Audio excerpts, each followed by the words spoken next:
शिल्पा का दूसरा पति भी एक लंबी बीमारी के चलते मर गया था। शिल्पा की एक बेटी थी जिसका नाम कोमल था और शिल्पा के दूसरे पति से एक लड़का था जिसका नाम पवन था। शिल्पा के परिवार में बस दो ही लोग थे, एक बेटा और एक बेटी। घर ज़्यादा बड़ा ना होने के चलते कोमल और पवन एक ही कमरे में सो जाते थे। हालांकि अब वे दोनों बड़े हो गए थे, पर शिल्पा की ये मजबूरी थी।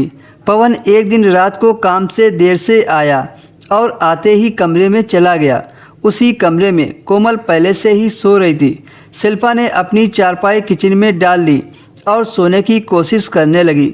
वो अपने पति को याद कर रही थी कि उसके दूसरे पति बहुत अच्छे थे, उसका बहुत ख्याल रखते थे। उसने कभी भी मुझे पहली वाली शादी का ताना नहीं दिया और मेरी बेटी को हमेशा ही अपनी बेटी समझता था। और शिल्पा ने भी पवन को कभी एहसास नहीं होने दिया कि वह उसका सगा बेटा नहीं है। पवन ने भी अपने हिस्से का प्यार ले लिया। वह शिल्पा को सगी माँ से बढ़कर प्यार करता था और शिल्पा की हर बात मानता था।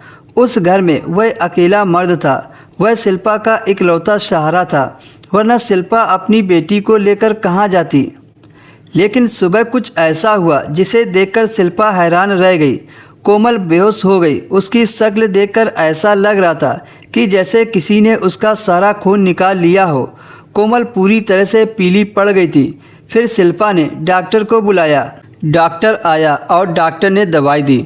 डॉक्टर ने कहा, जब मैं पहले दिन आपके घर आया था तभी मैंने कहा था इसको कोई काम करने को मत बोलो, इसे आराम करने दो और दवा टाइम पर दो। ये बहुत कमज़ोर हो गई है, आप इसे हल्के में मत लो, नहीं तो आपकी बेटी की जान चली जाएगी।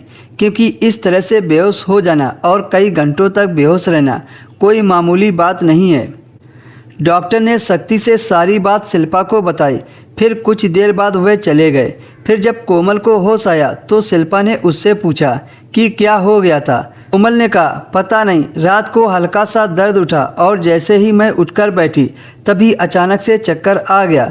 फिर शिल्पा ने कहा, अब तुम कोई काम नहीं करोगी, डॉक्टर ने बहुत सख्ती से मना किया है। फिर शिल्पा थोड़ी देर बाद बाथरूम गई तो देखा कोमल बेडशीट की चादर धो रही थी। शिल्पा तो इस बात से हैरान थी कि मेरी बेटी रोज़ सुबह उठकर चादर क्यों धोती है। इस बार शिल्पा दूर से ही देख रही थी क्योंकि यह सब नॉर्मल नहीं था। एक तो ये सुबह उठते ही बेहोश हो जाती है और जब होश में आती है तो चादर धोने लग जाती है। शिल्पा ने ध्यान दिया, जब से पवन ने कोमल के साथ सोना शुरू किया है तब से वह ऐसा कर रही है। पवन तो कोमल के लिए सौतेला भाई था, लेकिन बचपन से दोनों साथ पले बड़े हुए थे। उन दोनों में भाई बहन की मोहब्बत थी। पर ऐसा क्या हो रहा था जिससे मेरी बेटी बेहोश हो जाती है। दिन ब दिन उसकी तबीयत खराब होती जा रही है। एक दिन शिल्पा ने रात को चुपके से देखा तो अंदर का नज़ारा देखकर दंग रह गई, क्योंकि पवन कोमल को